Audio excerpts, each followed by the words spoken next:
Money Cash is happy to partner with Public Resto Bar. Let's hear what owner Hope Deliving has to say. So, ito nga pala si Miss Cindy ng Money Catch POS. And ito talaga yung purpose niya kung bakit kami magmi-meeting. Kasi dineliver niya sa amin yung aming POS. Finally, meron na kaming POS na gagamitin sa business namin dito sa public. And guys, ayan, i-unbox na natin siya. So, sa mga hindi nakakaalam kung ano tong POS na to, ito yung machine na nakikita nyo palagi sa mga fast food or sa mga pag nag-grocery kayo. So, alam ko, yung may mga business dyan or small business makaka-relate sa amin for today's video. And ayan nga yung itsura niya, guys. So, ang purpose nga ng POS na to, guys, is para ma-monitor namin yung aming daily sales, inventory, and stocks. And para hindi na rin kami palaging pumupunta ng bar kasi namomonitor na namin siya. Before kasi, guys, is manual lang kami.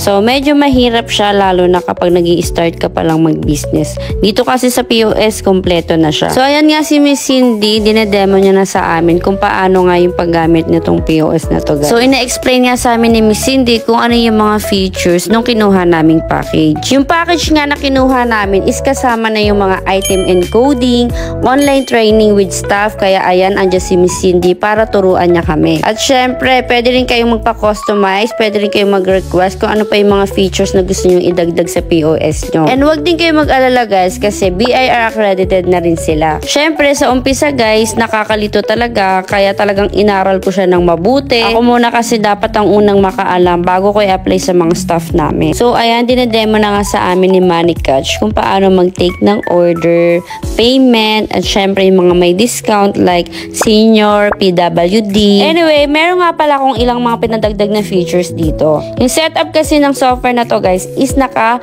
pay as you order mode. Pero since bar and restaurant kami, and alam nyo naman, guys, yung setup na kapag restaurant kayo kumain, mag-order ka muna, and then after mo kumain, tsaka ka magbibill out. Doon ka palang magbabayad at doon palang ibibigay yung resibo mo. And isa nga sa mga nagustuhan ko sa Money Catch, guys, syempre yung mga staff nila sobrang babait at napaka-approachable. Dahil kahit late na ng gabi, sumasagot pa rin sila kapag may mga concern ka regarding sa POS. Talagang i-guide ka nila hanggang matuto ka. Kaya sa mga nag-i-start pa lang mag-business at walang idea kung paano kumuha ng POS o paano magkaroon ng POS, ito po yung kanilang Facebook page. Ayan, mag-inquire po kayo sa kanila. Ayan, mabilis pong sumagot yung kanilang mga staff. And ayan nga, ginamit na namin siya finally. So, ako naman ngayon nagde-demo sa cashier namin. And nakaka-proud lang dahil isa na naman siya sa mga mission accomplished ko. And hindi na namin kailangan pumunta ng bar gabi-gabi para bantayan yung sales namin. Yun lang, guys. Bye!